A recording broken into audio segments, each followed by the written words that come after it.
Hey everyone, how's it going? So what am I working on now? Well, I got this Cadillac XT5, whatever the heck it is. It's a 2018. And I want to show you something that's a problem with newer cars with direct injection. Something you probably don't think about, but it is a problem. And it can affect performance, it can affect gas mileage, stuff like that. What is it? It's carbon buildup. Now, I'm making another video on this. It's just going to be a short, quick video. I'm making another video on this car in regards to replacing the thermostat. What a joy. Let me just say that. Anyway, but you get a clear view because I have to take the intake off. You get a clear view of the valves on this vehicle. Let me show you. Look down inside here. See that? See what the valves look like? Those are the intake valves. That's a normal buildup of crud and goo and stuff like that, because you don't have fuel getting sprayed in from the top side here. Usually you would have fuel getting sprayed in at the intake base, so it would actually clean out most of this as the fuel is getting sprayed in. But because the fuel injectors are down below and they're actually like a diesel spraying it directly into the combustion chamber, you no longer have fuel running on this side of the valves. So the intake charge is always heated up. It's never cooled off from fuel. It's the backside of the valves are never cooled off from fuel.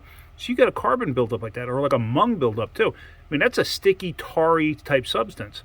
So do I recommend doing not fuel injection cleaning, induction services?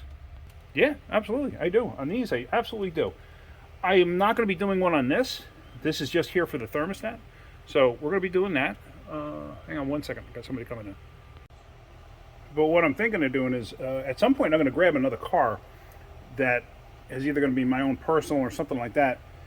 Maybe my Caravan has regular fuel injection, but I'm going to show different ways of doing different fuel injection. I keep saying fuel injection services. Is not what I mean. Doing different induction services to try to clean that stuff up. It doesn't hurt. Every once in a blue moon, it's definitely worthwhile, because that will affect fuel economy. That will affect performance. Think about it. You have that obstruction there where you're supposed to have a clean flow, and obviously you don't have a clean flow. But at some point, I will be doing something where I show you what it looks like. We do an induction service, and we'll try different things. I'll do an induction service with one type of a cleaner and see what it did. We'll try another type of cleaner, see what it did. Go from there. See what works best.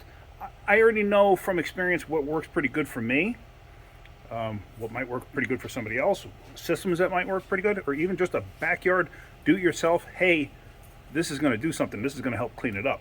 We're going to cover a bunch of stuff like that, so I do have those plans coming up in the future. But yeah, for right now, all I'm going to do with this is I'm going to finish buttoning up the intake, because I just did that thermostat, which is a nightmare, and you can look for that video coming up. But yeah, so that's kind of it. Anyway, thought that was kind of interesting because you could see right to the valves. So hopefully you're getting something out of my videos. If you are, hit that like button. If you could, please subscribe. All right, guys, have a great day. Keep wrenching.